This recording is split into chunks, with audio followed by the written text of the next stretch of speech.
Hey, what is going on guys, and welcome to a brand new video, this time bringing you one on the Dead Man Mode tournament. And Dead Man Mode tournament is the absolute best thing in RuneScape for me personally.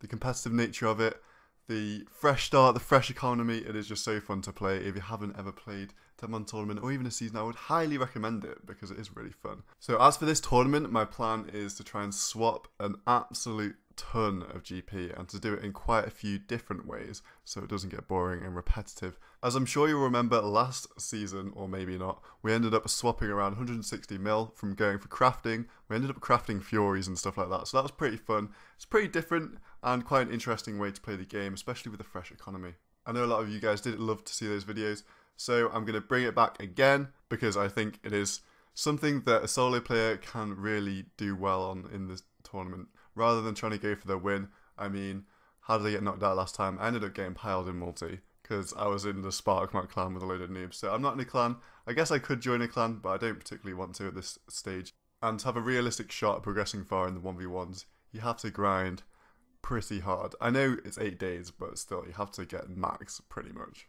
So, brand new tournament. Let's get right into the content. Here we go. Should be coming in here with 30 agility. After we climb over this, beautiful. We're getting agility on both accounts because I'm going to go and smash out some early GP at the pyramid while the swap rate is still insanely high. It's been rumoured to be as high as 1 to 100. I did actually end up qualifying 2 accounts so I could play on both at the same time. It would make things a lot easier, and if I was doing the same thing on both, it would be double the money, so why not go ahead and do that? So we pretty much just got 30 agility and went to the pyramid straight away after selling some silks for some initial starter cash in RD as well because it's close to the name Stronghold. Buffed the stats up to around 14, 15 HP, not a lot at all. And I think I was one of the first people at the pyramid because at this time, there's not going to be any PKers because they need to get the agility and PKing stats. So it's quite a good time to go really early on while the swap rate is still really high. Okay, so we've reached the end of the first trip and I've got 200k. Obviously you fall quite a lot of low agility. So this is very nice to get. I'm going to leave one of the accounts here with all the wines and the water skins so we can keep on jumping around the pyramid. And I'm quickly going to go and try and swap this off at Lumbridge before the rate crashes too much. And hopefully we make some bank off this just one swap alone. It is really, hasn't really been that long. If we pull up a time here, I'll just show you. Yeah, look, the time is basically 2 PM. So I don't know how much we're going to make from this swap, but hopefully it is a lot. 1 to 150. Oh, that's 30 mil. Oh my god. In the first 2 hours, that's how easy it is, guys. Hopefully this guy's legit. Okay, so this is going to be the regular account that I use to keep all the money on. Alt mission. He's got 21 mil in the bank. Not got tons of cash on here. Probably the bank's about 50 mil in total. But yeah, this is my Zerka.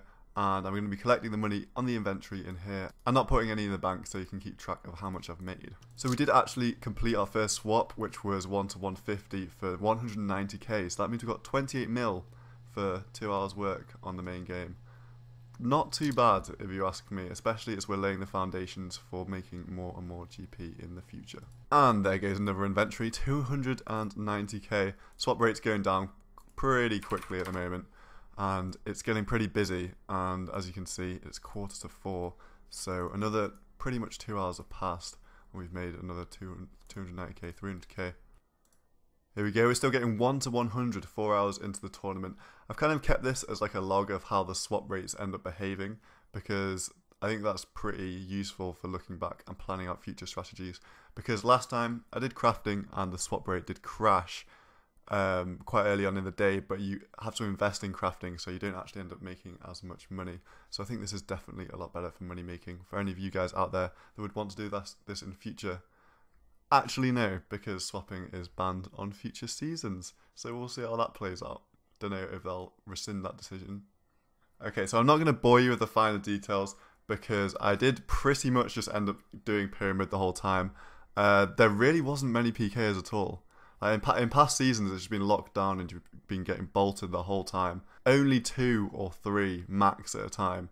And because I trained my stats as I was going as well, gradually beefing up my HP, etc., just wasn't really getting targeted. Had all the money on my solo mission account and was just trading it from solo mission 2 onto solo mission 1 in the inventory, and so that means I could have a load of wines and skins So even if I did get attacked, I had the teleport out anyway. So it was pretty easy to operate this system. And then every time I got around 300k, solo mission would teleport back to Varrock and then trade over all that GP it had made to a swapper. I did this every hour or so, maybe a bit more than an hour, just so I was getting the best swap rate I could for that GP, because the rates do fluctuate a lot during the day. As for timings of it all, at 10 PM we ended up with 142 mil profit, as you can see from this tweet on my Twitter. Go and check that out if you're not followed already. So that was pretty nice. It amounts to 14 mil per hour, which is definitely better than anything you can do on the main game. I don't think there's anything comparable to that at all that doesn't require ridiculous RNG or staking. For example, you could only actually make that at Corp if you got a big drop, raids if you got a big drop, or by staking.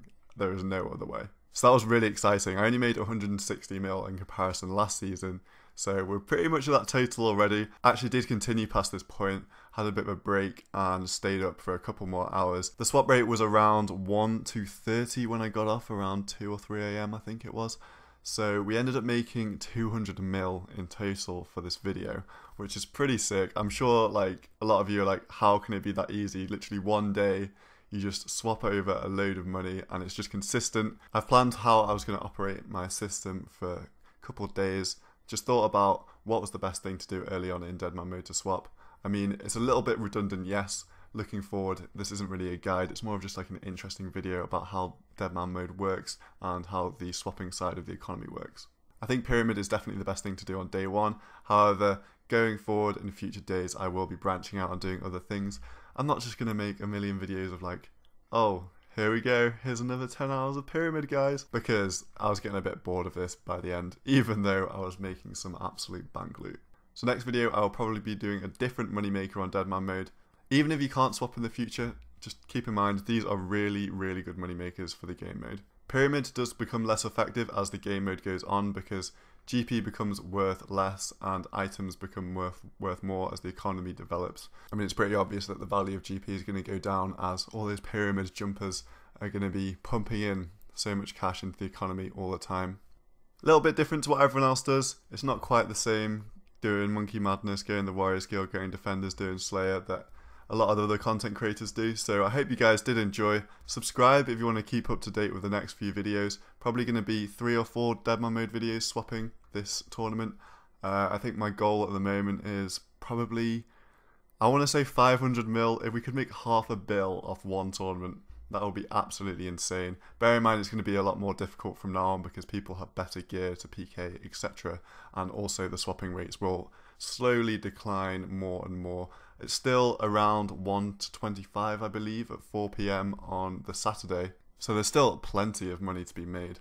But I think next video I'll do some skilling and try and make a bunch of money after doing that. And then the video after possibly looking to try and get like a high ticket PVM item. I can't confirm anything yet, but that is the plan for now. Thank you very much for watching, guys. Give me a like if you enjoyed this video and subscribe if you want to see more in the future. Oh, just real quick here at the end as well, just because last time everyone asked this, who I was swapping with. I'm actually swapping by myself by advertising in the G. People tend to swap me more than just a randomer because I'm like, I'm a YouTuber, I won't scam you. So that helps. And I also swap with swap clans. They always advertise at the G. There's millions of them around. What I would say is just do increments and then it's all going to be fine, and always trade ranks if you are going to trade in a swapping CC. Looking back on this video, I want to reiterate, swapping is bannable on the season. You will get banned, most likely, for swapping or muling, so don't do it in the season unless they change their minds. I think it is quite likely they'll change their minds because swapping does keep seasonals more active than they would be otherwise. Just quickly at the end here, I want to say thanks for the support on the last video. I did ask you guys what your opinions were on making those type of videos.